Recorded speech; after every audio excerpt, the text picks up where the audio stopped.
ബഹിരാകാശ നടത്തത്തിൽ ചരിത്രം കുറിച്ച് സുനിത വില്യംസ്. ഏറ്റവും കൂടുതൽ സമയം ബഹിരാകാശ നടത്തം ചെയ്ത വനിത എന്ന റെക്കോർഡ് സുനിത വില്യംസ് സ്വന്തമാക്കി. 9 ബഹിരാകാശ നടത്തങ്ങളിലായി 62 മണിക്കൂറിൽ അധികമാണ് സുനിത ബഹിരാകാശത്ത് നടന്നത്. സ്റ്റാർലൈനർ പ്രതിസന്ധി കാരണം ബഹിരാകാശത്തെ താമസം നീട്ടിയതുകൊണ്ടാണ് സുനിതയ്ക്ക് റെക്കോർഡ് നേടാൻ സാധിച്ചത്. നാസയുടെ പെഗ്ഗി വിൻസ്റ്റന്റെ റെക്കോർഡാണ് സുനിത മറികടന്നത്. അന്താരാഷ്ട്ര ബഹിരാകാശ നിലയത്തിൽ സുനിത വില്യംസ് കുടുങ്ങിയിട്ട് കുറച്ച് മാസങ്ങളായി. ബഹിരാകാശ വാഹനത്തിന് സംഭവിച്ച തകരാറിനെ തുടർന്നാണ് തിരിച്ച് ഭൂമിയിൽ വരാൻ പറ്റാതെ അവർ കുടുങ്ങിപ്പോയത്. സുനിതയുടെ തിരിച്ചുവരവിൽ ഇപ്പോഴും ആശങ്ക തുടരുകയാണ്.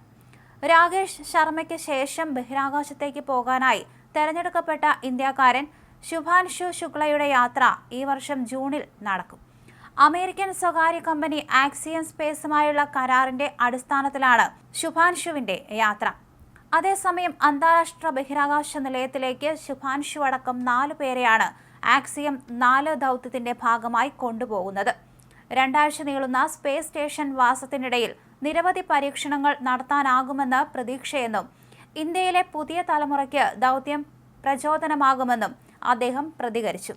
മുതിർന്ന ആസ്ട്രോനോട്ട് പെഗ്ഗി വിൻസ്റ്റൺ, പോളണ്ട് സ്വദേശി സ്ലാവോസ് ഉസ്താൻസ്കി, ഹംഗറിയിൽ നിന്നുള്ള ടിബോർ കാബു എന്നിവരാണ് മറ്റ് ദൗത്യ സംഘാംഗങ്ങൾ. മലയാളിയായ ഗ്രൂപ്പ് ക്യാപ്റ്റൻ പ്രശാന്ത് ബാലകൃഷ്ണൻ നായരാണ് ശുഭാൻഷുവിന്റെ ബാക്കപ്പ്. അതേസമയം ദീർഘകാലം ബഹിരാകാശത്ത് ചെലവഴിച്ച ശേഷം മടങ്ങിയെത്തുന്ന ബഹിരാകാശ യാത്രികരിൽ കാഴ്ചശക്തിക്ക് ഗുരുതരമായ തകരാർ സംഭവിച്ചേക്കാമെന്ന report.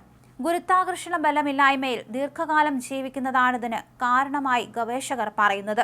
IEE open journal of engineering in medicine and ബയോളജിയിലാണ് പഠന റിപ്പോർട്ട് പ്രസിദ്ധീകരിച്ചത്. റിപ്പോർട്ട് പുറത്തു വന്നതോടെ ബഹിരാകാശത്ത് ദീർഘകാലമായി കഴിയുന്ന സുനിത വില്യംസിന്റെയും ബുഷ് വിൽമോറിന്റെയും ആരോഗ്യസ്ഥിതിയെക്കുറിച്ച് ആശങ്കകൾ ഉയരുകയാണ്.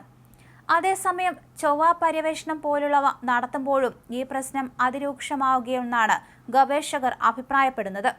ബഹിരാകാശത്ത് എത്തിക്കഴിയുമ്പോൾ ശരീരത്തിലെ രക്തചംക്രമണത്തിലും മർദ്ദനാവസ്ഥകളിലും ഉണ്ടാകുന്ന വ്യതിയാനമാണ് കാഴ്ച വൈകല്യത്തിലേക്ക് നയിക്കുന്നത്. Space flight associated neuro ഒക്യുലർ syndrome എന്നാണ് ഈ അവസ്ഥയെ ഗവേഷകർ വിശേഷിപ്പിക്കുന്നത്. 6 മാസം മുതൽ 1 വർഷം വരെ രാജ്യാന്തര ബഹിരാകാശ നിലയത്തിൽ കഴിയേണ്ടി വരുന്നവരിൽ ഈ വൈകല്യം പിടിപെടാനുള്ള സാധ്യത 70% ചൊവ്വ പര്യവേഷണത്തിൽ ഇതിന്റെ സാധ്യതകൾ ഇരട്ടിയാകുമെന്നും റിപ്പോർട്ട് ചൂണ്ടിക്കാണിക്കുന്നുണ്ട്.